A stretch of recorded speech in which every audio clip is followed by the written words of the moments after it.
Perseteruan pemain sinetron Kevin Hillers dan Dr. Siska masih terus bergulir baik di kepolisian hingga di persidangan.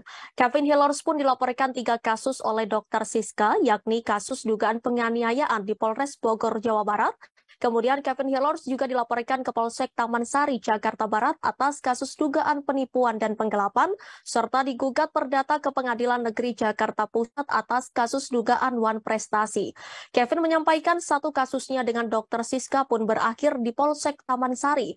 Kasus yang dimaksud yakni dugaan penipuan dan penggelapan. Kasus ini dihentikan seiring dengan keluarnya surat perintah penghentian penyidikan atau SP3 dari penyidik. Pria berusia 32 tahun itu menegaskan kalau pada dasarnya ia sama sekali tidak melakukan penipuan dan penggelapan terhadap Dr. Siska. Mantan pemain sinetron Ikatan Cinta itu juga menegaskan kasus dugaan penganiayaan di Polres Bogor juga tidak pernah ia lakukan kepada Dr. Siska. Kevin Hillers berharap penyidik Polres Bogor juga tidak meneruskan laporan Dr. Siska atas kasus dugaan penganiayaan. Sementara itu, kuasa hukum Kevin Hillers, Deka Saragi, mengatakan kalau penyidik Polsek Taman Sari menghentikan kasus dugaan penipuan dan penggelapan karena tak menemukan unsur pidana.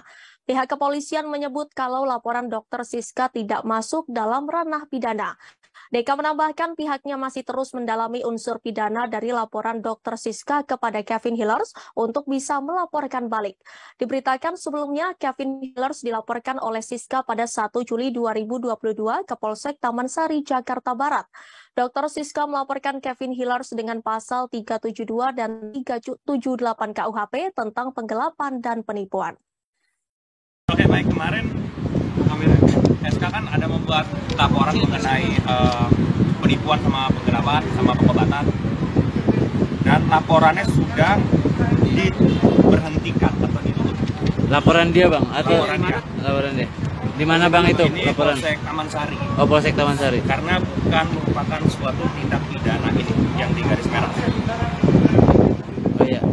Berarti udah di SP3 berarti bang ya? Kalau bahasa hukumnya SP2L ya. Oh, iya. Surat pemberitahuan penghentian penyelidikan. Oh. Tadi apa tadi bang? Karena Ini tidak ditemukan unsur pidana. unsur pidana. Jadi ini saya salut ya maksudnya dengan penegak hukum seperti ini, karena ini yang benar. Jadi contoh yang benar, tidak ada tindak pidana, ditutup kasusnya. Nah, buat Polres Bogor, saya berharap karena tidak ada tindak pidana saya ke SK, harus seperti ini menjadi contoh yang baik. Ditutup lah, buat apa dipaksa untuk dijalankan, apalagi sampai naik sidik kan kemarin. Tapi case-nya kan berbeda bang, di Bogor sama di Taman Sari. Memang case-nya berbeda, tapi kalau tidak ada tindak pidana, buat apa dipaksakan untuk berjalan? Apa dasar hukumnya? Apa buktinya? Penyidik SK tidak mampu menunjukkan bukti saya melakukan tindak pidana. Kenapa naik ke penyidikan? Kalau ini kan benar, tidak ada tindak pidana, ditutup kasusnya. Ini penipuan atau dan penggelapan yang mana sih bang? Yang handphone hilang atau? Ini yang pengobatan, yang dia bilang masalah ada pengobatan.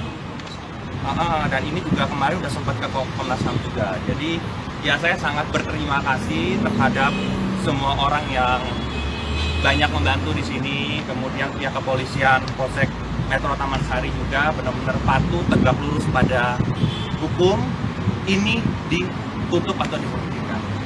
Rasa lega nggak sih bang? Kan tuduhannya banyak banget nih ya kan, pemukulan yang di Bogor gitu. Terus sekarang di sini penggelapan di Taman Sari gitu. Kayak merasa lega nggak sih satu kasus hilang udah diberhentikan? Puji Tuhan lega, karena memang tidak ada dasar hukumnya. Dia mencari-cari, dia membuat banyak laporan. Tapi kan satu persatu kebenaran pasti akan terungkap. Dimulai dari sini. Terus laporan abang yang di Polda gimana pak? Terima kasih sudah nonton. Jangan lupa like, subscribe, dan share ya.